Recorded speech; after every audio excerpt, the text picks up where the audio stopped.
Welcome to The Drive with your automotive experts and hosts, Lauren Fix and Karl Brauer. Each week we deliver the latest breaking news, vehicle reviews, and inside look at what's happening in the automotive world. Buckle up, it's time to hit the road with The Drive. Welcome to The Drive with Lauren and Karl. I am your host, Karl Brauer, along with my excellent co-host, Lauren Fix. Lauren, how are we doing today? I am great, Karl. Lots going on. It is spring, lots of new cars, lots of new things happening, and we're going to cover all that on today's episode. Remember that if you miss part of it, you can watch it on the YouTube channel, The Drive Car Show. We're also available on podcast platforms, and you can connect to us through social media. That's right. We're everywhere. Yeah, so speaking of everywhere, we've got a guest on who I think has been everywhere in the automotive industry. He's got a long, rich history of doing a lot of different roles from racing to reporting.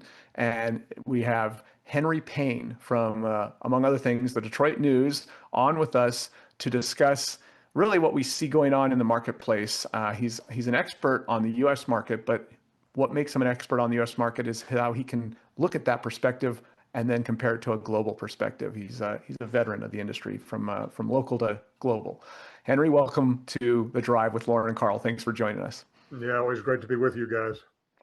Well, there's a lot going on. We just saw you in New York at the New York Auto Show. Yep. Yeah, the New York Auto Show was fascinating. I mean, all these shows have been diminished somewhat, but because automakers are doing media reveals elsewhere, but the public days are still big. They still bring in a lot of folks. This was the biggest public turnout in New York since the pandemic. So the dealers are getting their customers back in there on the floor at Javits Center in New York. But what I find particularly interesting about New York is it's a more international show. It's just being New York, being the capital of the world. It definitely has a more international flavor than Detroit, Chicago, even Los Angeles. And the show opens with, for example, the World Car Awards, which right away it gives you a sense of what media is looking at around the world compared to the United States. And this market is very different than the rest of the world. Yeah. No, the U.S. market is kind of more separated. Some might say it's more diverse or separated from the rest of the global market now than ever, given some recent policy shifts over the last 12 months. But the World Car Awards at the New York show represents the globe. And it was kind of interesting when you looked at the winners, right, Henry? I mean, every vehicle, there's like 7 categories, and every vehicle that won World Car was powered by an electric motor, not an internal combustion engine. So does that mean that the World Car Awards are out of touch with us, or we're out of touch with the World Car Awards? Which is it? Or maybe it's a little of both. But what do you think, Henry? Yeah, no, I think the United States market is different and has always been different than the rest of the world. And part of what World Car is looking at, it's the biggest markets in the world outside the U.S. or Europe and China. These are heavily government regulated markets. China, of course, is a communist country, and Europe leans socialist across the board. So they have, in the case of communist China, the government is really pushing electric vehicles because of their mineral wealth there, and then the socialists in Europe have set a mandate for 2035 for EVs, EV only purchases. So you come to the United States, which is a much more consumer oriented market, and those sort of that collectivist culture doesn't exist. This is a much more individual culture, and we've really seen that in the response here to the electric vehicle market. And my favorite illustration about how different the United States is than the rest of the world is there were 2 exhibits celebrating the 250th anniversary of the United States. The Declaration of Independence is being celebrated in this country today. And what does that mean? It means we are not like the rest of the world. The United States declared independence from Europe, from all that, so that people could come here and and celebrate their individuality and be free. And I think 250 years later, that still shows in the United States market. Just look at the 250th anniversary display for Dodge, for the Durango RT, and look at the Chevy 250th anniversary display, which is all about putting American flags on pickup trucks. Yep, that's what America is really all about. If you ask Europeans, that's what they'll think. We all drive pickup trucks. Yeah. And relative to them, we do. I mean, it's just, we've got this massive land mass, and it's got a diverse weather pattern, and it's got diverse geography, and we need kind of the freedom, depending on where on that land mass we live and what we do on a daily basis. We need the diversity and the freedom and individual liberty to pick the car we want to best serve our needs. And some of those people, according to market share reports, between 4 and 8%, depending on if incentives exist or not, want EVs. And somewhere between 92 and 96% don't want EVs. So that's just the way our free market system is working. And I always love that term, free market. It just has so many great connotations in it, right? Great for automotive. Yes, absolutely. But there's a groupthink in media and even in the analysts, some of your peers, Karl, that the groupthink says the rest of the world is doing this, so the United States has to do it, and that just is not. It just does that does not translate here. This is a very different market than the rest of the world. Thankfully, and I think a lot of us would say, thank God. Yes. All right, well, we're going to take a quick break. Great opening discussion here, Henry. We're going to come back, and we've got a lot more to cover, a lot more topics on the industry with Henry's insights. So we will be right back with more on The Drive with Lauren and Karl. Welcome back to The Drive with Lauren and Karl. This segment brought to you by Classic Tube. If you're running old brake lines and fuel lines, maybe you're restoring a car, maybe you've got a new car that's got a rusted brake line, good luck finding a replacement. Well, we have the answer. It is Classic Tube, bent on perfection on CNC machines, made here in the USA only. All of their patterns go all the way back to the early 1900s, all the way up to current production cars. So if you've got a problem with a brake line, fuel line, transmission line, give them a call at classictube.com. Okay, Henry, we were talking between the commercials, and if you miss some of this conversation, you can find it on their YouTube channel, The Drive Car Show, about affordability and strategies. Because, like, for example, Volkswagen had an EV strategy, and well, they were kind of pushed into that corner, but that's all changed for them too. Yeah, boy, I mean, what a change in the last 6 years that we've seen in this market. And affordability is synonymous with Volkswagen. I mean, Volkswagen really brought affordability, European affordability to the U.S. market in the late 1950s with the VW Beetle. And so coming up into this so-called electric revolution, which automakers like Volkswagen, General Motors, Honda have really been trumpeting.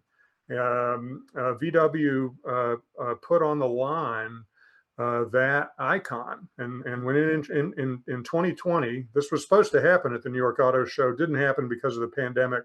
They introduced the VW ID4 to this market in an independent press conference, not New York, but nonetheless, again, leading up to the New York Auto Show, Volkswagen touted a new generation of cars, a revolution in Volkswagen cars, and the VW ID4 would be their new VW Beetle. I mean, that is a powerful car to bring up when you are announcing a new generation of VW. And so the ID4 inevitably is going to be tied to the VW Beetle, which I think sold, tell me, 1 million cars a year, 600,000 cars a year here in the United States in the 1960s. Yeah, quite a bit. It was crazy, Henry. You could absolutely draw a line between the Model T as the car that put America on the road, and really the next big transition or big metamorphosis as far as cars putting people on the road was the Beetle, as you're saying, starting in the late 1950s, and how many they sold in this country, because both of them were inexpensive, affordable, achievable, attainable cars for the mass majority of U.S. adults. And that's why both those cars were so successful, which gets to the problem we're talking about here when you go EV, right, Henry? Yeah, exactly. So here comes VW ID4 in 2020 as a $40,000 car. Yes, it's in the volume segment of the U.S. market, which is compact SUVs. But right off the bat, the VW communicates in the ID4 that EVs are expensive. This is not a $20,000 VW Golf.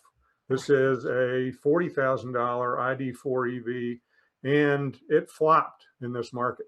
Yes. It is not done the numbers it was expected to. It is certainly nowhere near VW Beetle numbers. And I think more tellingly, another icon that VW brought into the mix was the microbus, another very affordable ID Buzz. very affordable product in the 1960s that a lot of people bought, equivalent to $20,000 today.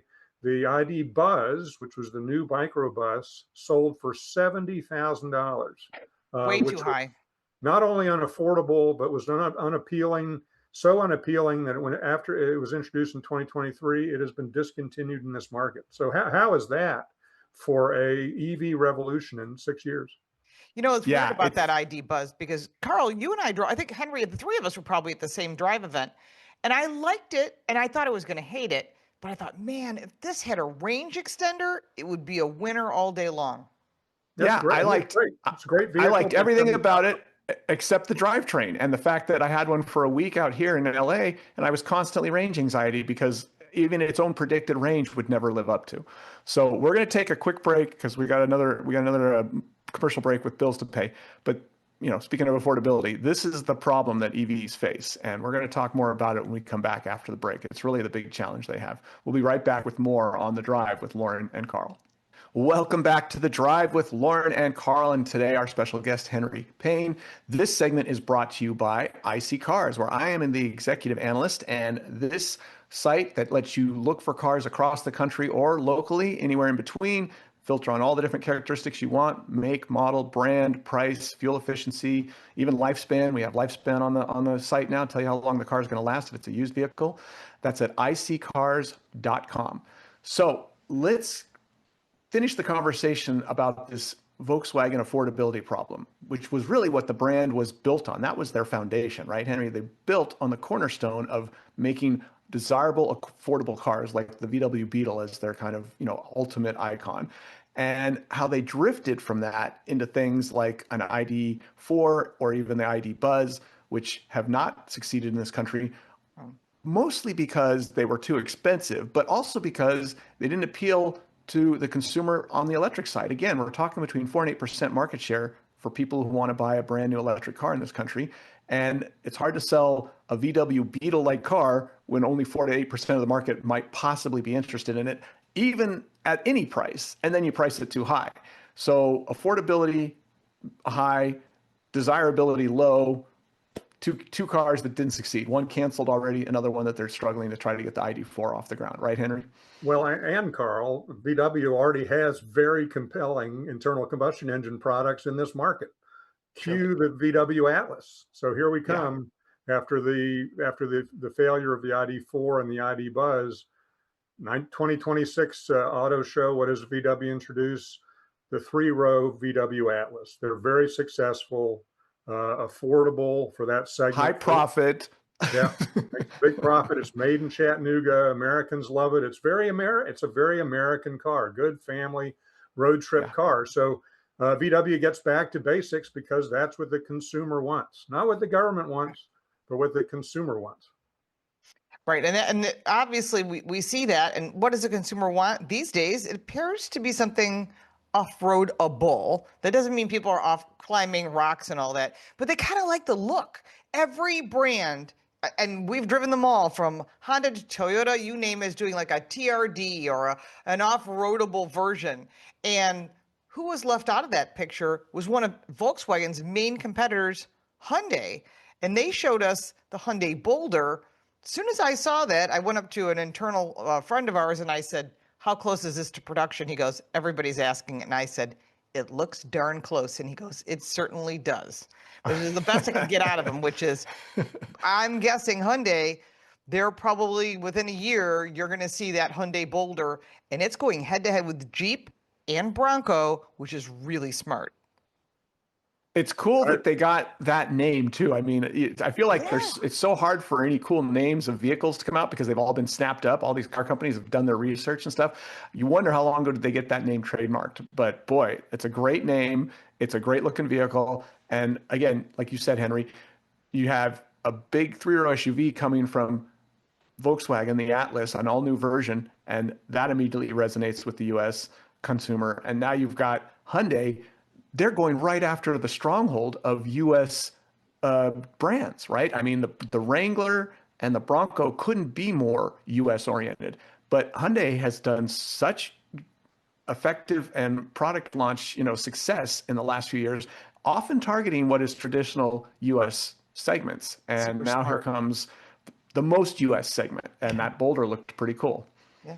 yeah, I mean, I think this is not only the most significant show, car at the New York show, but potentially the most significant car to be introduced this year because the U.S. auto industry has two pillars, and they are both truck based. One is full size truck, which is heavily protected by tariff in this country, and the other is mid-size trucks. And Toyota has kind of figured out mid-size trucks. The Tacoma has been the best-selling vehicle in that segment for a long time, but I think the other opening here is that in the SUV version of that segment, which has been dominated by Wrangler and more recently Bronco, General Motors has decided not to play.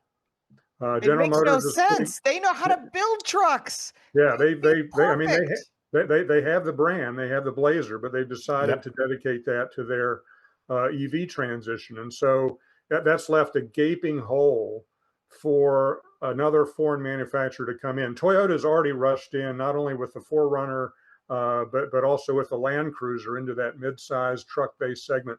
But it's hard. It's hard. Body on frame, too.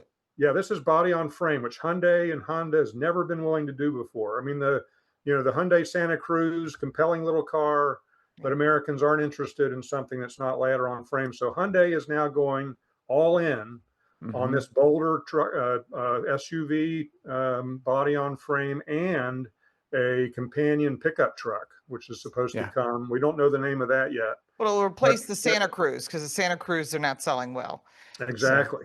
So that could be the new Santa Cruz. Remember, it seems that all of their models are named after cities. So I'm going to guess that our drive event is in Boulder, Colorado.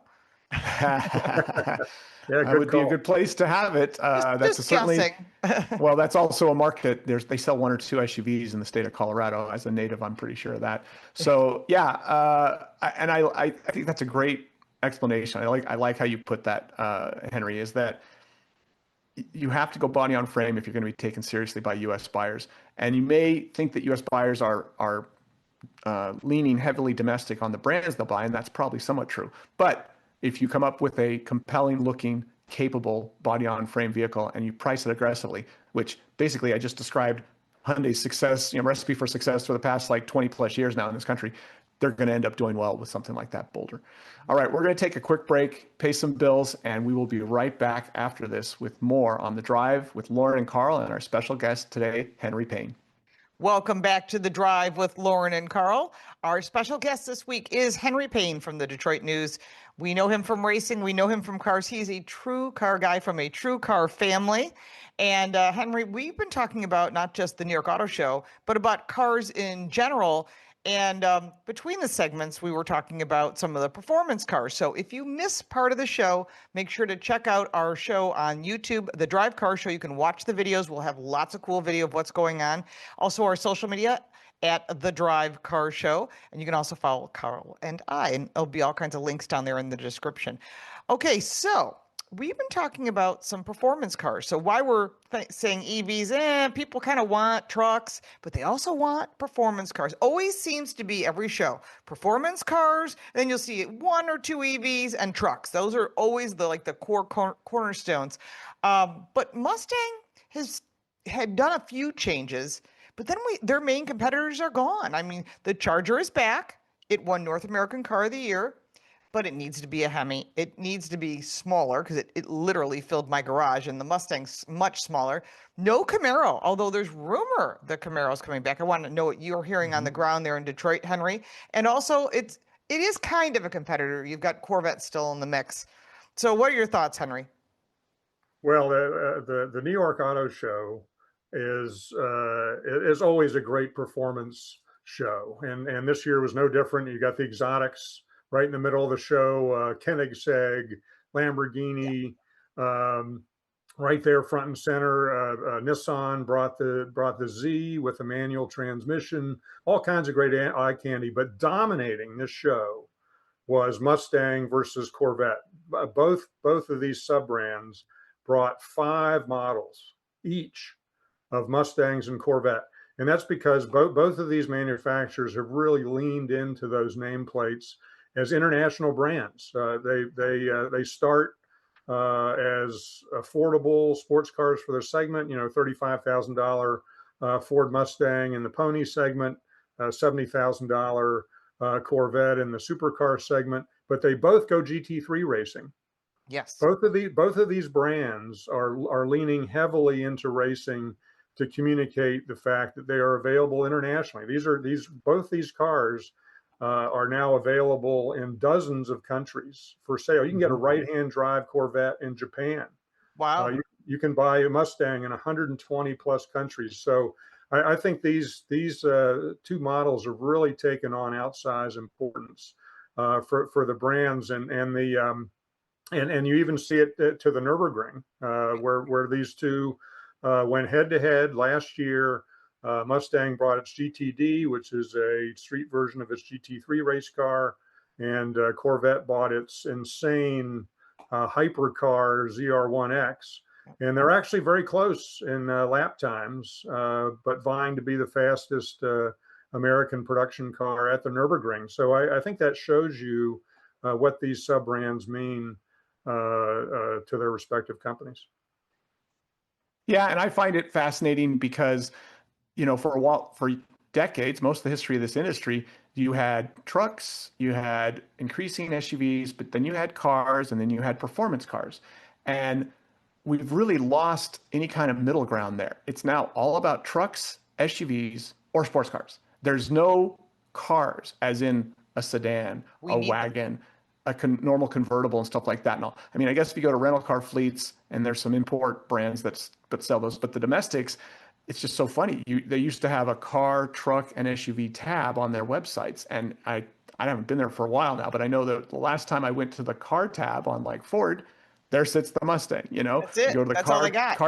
Yeah, you go to the car tab on for Stellantis, Dodge has a Challenger, and that's it, or a Charger, and that's it. So it's just and it kind of makes sense when you think about it, because an SUV is bigger, it's heavier, it's got a higher center of gravity, and it's just more practical and functional. So I guess I would make an argument that, and I've never really been an SUV guy anyways, but in theory, you are either making a car to be functional, that's a truck or an SUV with utility, or you're making a lower weight, lower gravity vehicle. And why would you do that? For performance. So that's essentially what's happened, is everything's more focused now. You're either trying to be very high utility, or you're trying to be very high performance. And there's really no space for a sedan in that world. Yeah. Well, they might come back with some more. I mean, we know that the Koreans have the K4, and they got the Sonata, and the Civic. And you've got the Camry, et cetera, those kind of, all those in the middle. I think they're going to come back with that. I mean, the Challenger's not going anywhere. We know that Tim Kuniskis, who's running Stellantis, loves cars. And I think they need to do something, because really they don't even have a convertible. I mean, at least the Mustang can get in a convertible. The Corvette you can get in a convertible. If you want something from Stellantis, it has to be a Jeep. Otherwise, you're looking at Miatas and BMWs and such. But it's interesting how the brands have changed, because they had pressure from the government. But now you as a consumer have a lot of pressure on that. So I think we're going to see some changes. Well, the other, the other 500-pound gorilla in the room here, Lauren, is GM's got a lot of neat cars, not a lot of neat stuff they could build, but they got to build these parallel lines of gas cars and EVs, and the EVs have just sucked the life out of, I think, potential Camaros. Camaro is a wonderful player in that segment. Sucked the life out of a Corvette SUV like Porsche has done, and because at the end of the day, those are going to be low volume cars. Right. And GM has to build high volume cars like trucks in order to counter the huge cost that the EV side is bringing them. Right. It's Yeah, unobtainable. I was Otherwise. just talking to a reporter from Automotive News, and she was saying, well, what do you think about all these shifts? Some EVs are going away, some EVs are still coming to market, but the investment's changing all. And I told her, I said, look, there are cars like the Toyota Highlander, and that train was too far down the tracks. There was no stopping that. And I would probably say the same thing about the EV3 from Kia. Yeah. It was more costly to cancel those cars because of how far along they were than to launch them. So here they come into a market in the US that doesn't seem very EV friendly, but it's better than canceling them at that late date. But then you got Honda, who's done a massive pullback on their EV plans. Yep. And I was telling her, I said, look, someone like Ford is actually in a great position, and even GM, in that we are now full speed ahead on high cost, high profit SUVs, trucks, and even performance cars. And those can be sold now without any government regulations or fines. And there's no incentives to try to sell the EVs to get consumers to buy them, which is good because there weren't enough buying them anyways. So now there's high profit times, at least for the near term. Nothing's going to change in the next 2 to 3 years. We know that. Stuff could still change in 10 years or even 5 years, but next 2 to 3 years. These guys, these domestics can put throttle down, sell these high profit things, and then like Ford is doing so clearly, still have part of that profit, carve it off, and try to invest in future EV technology, which is what they're doing with that low-cost EV platform and that truck that's coming. So they're in okay shape because they can kind of play both sides. They've got the resources and the profit coming in to do it now. Honda, they don't have the ability to turn back to super high profit trucks and big trucks and SUVs and V8s because they don't make those, but they don't really have the investment now to put that into future EV demands. So they're kind of stuck, and they're a relatively small global player. Toyota, of course, has everything going on. They've got every every car segment covered, and they got plenty of resources. So they're going to be fine no matter what. We're going to take a quick break. We're going to come back and talk some more about this. We've got a lot more to talk on this subject on The Drive with Lauren and Karl. Welcome back to The Drive with Lauren and Karl, and this segment is brought to you by Karl Brauer Cars. That is my YouTube channel where I'm putting up a couple videos a week. I've just recently put up the video covering the Maserati GT2 Stradale, which is a high-performance version of the Maserati MC20, and I was highly impressed by that vehicle. So there's about a 20-minute video I've done on that, and deep dive into it with some good driving footage and going up Palomar Mountain and having fun down by San Diego. Now, speaking of performance cars, we were just talking about how if you're going to make a car in today's world, at least as a domestic, it seems to just be a performance car. You don't make normal cars. But that's not 100% true for all of them. And Henry, you're right there in Motor City. There's rumblings about both ongoing development of the platform where the CT5 currently sits, the Cadillac, and expansion of that platform into other models, maybe even bringing back a very popular nameplate that's been recently canceled by General Motors. Is that correct? the Camaro, they've been mum. I mean, General Motors is an interesting company these days. You see the industry going halfway, whether you're Toyota, Honda, the Europeans, they're all going hybrid. And General Motors has really made a determination that they are going to go either internal combustion or they're going to go electric. So they're still very determined to develop this parallel line of ICE cars and EV cars because they're convinced the future is electric. And again, go to the 2026 New York Auto Show. What is the ultimate Corvette on display there? This walk of 5 models. The ultimate Corvette is a Corvette CX concept car, which is electric. However, right next to it is a Corvette CX concept hybrid, which is based on the hybrid Cadillac powertrain that you see doing very well in IMSA, was on the front row of Le Mans last year.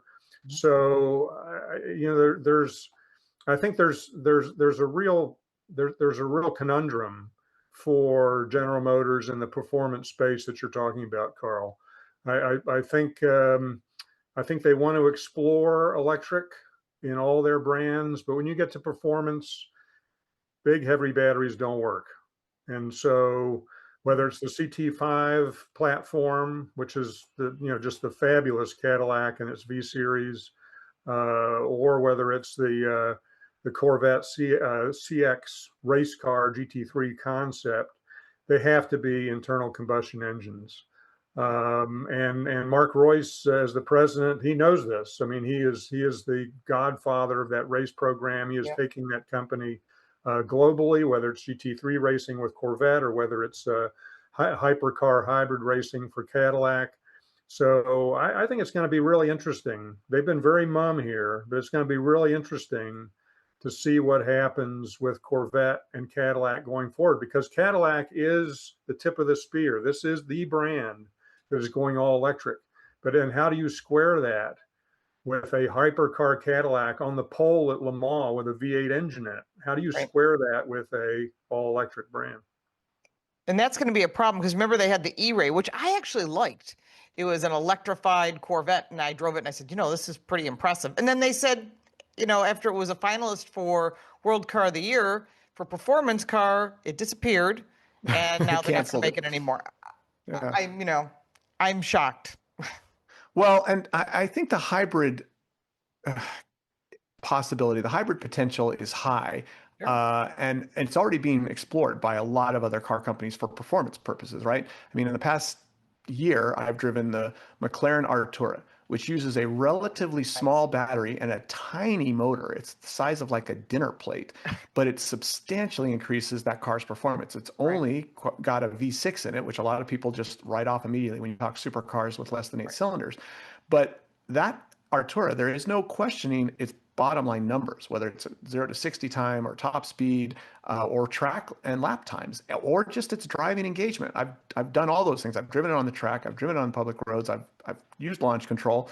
Yeah. It sounds good. There's nothing.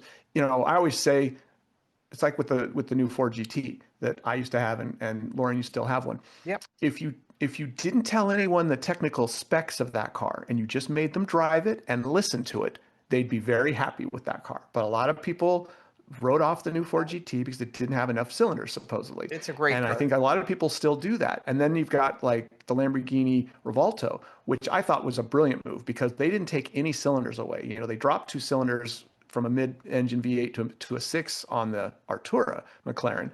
But on the Lamborghini Revuelto, that's got a 12-cylinder still. It's their flagship car. It still has their flagship engine, and it's got electric motors, and it makes crazy horsepower, and it's stupid fast. So I think there's room for a hybrid supercar, and I think you can do it in a way that doesn't kill the enthusiasts, the enthusiasm from traditional enthusiasts, while still enhancing the performance. And of course, we saw this initially with things like 918s and LaFerraris and that kind of thing. So it's not like it's new. But I think it's going to become more mainstream. And I think the Corvette ZR1X, I'm not a fan of that car's weight, just like the GTD. But both those cars, they're heavy. But both those cars, as we know, are pulling impressive lap times at Nürburgring. So, all right, we're going to take a quick break. We'll be back after that, and we'll have more on The Drive with Lauren and Karl, and our special guest this week, Henry Payne from Detroit. Welcome back to The Drive with Lauren and Karl. This segment is brought to you by Car Coach Reports. You can cut through the noise. That's my news channel where you can go to get real car news, no spin. And you can watch all of my car reviews on Car Smarts. All the car news is on Car Coach Reports. Both are on YouTube. Get the facts before you buy. Okay, our guest is Henry Payne. And our last segment here, we were talking between the commercial breaks about what's really going on in the industry. Again, don't forget to check us out on YouTube, because that's where you get all the extra stuff that you don't get here on the radio show, because we only have so much time. Henry, tell us about what you were talking about as far as like General Motors and what their plan is. I'm shocked that you heard this. Well, the General Motors is very committed to electrification, going all. They initially set an all-electric timeline for Cadillac to go all electric by 2030. They've pushed that back just because of market realities and the popularity of their XT5 SUV. They've made a goal for the entire company to be all electric by 2035, and you see that moving through the model lineups. The Chevy Blazer, which was an off-road vehicle, they chose to make an EV halo rather than run it as an ICE car against the Wrangler and the Bronco, which have both been hugely successful.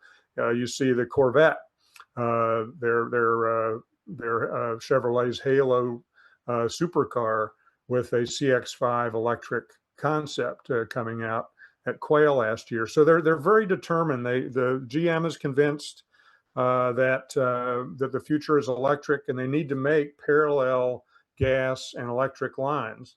Right. And they have precluded hybrids because hybrids are complicated. I mean, you're bringing in two drivetrains to a car with a battery assist to a gas engine. I mean, the hybrids are gas cars with electric assist. So from an engineering perspective, General Motors has been very determined to invest not in hybrids but in electrics. They're convinced if they can build big battery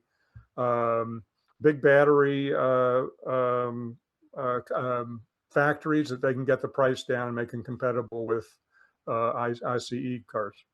Amazing that Mary Barra would say her mindset is the future is all electric. This is not the turn of the last century, which would be 1900s when you had Karl Benz with electric cars, Baker had electric cars.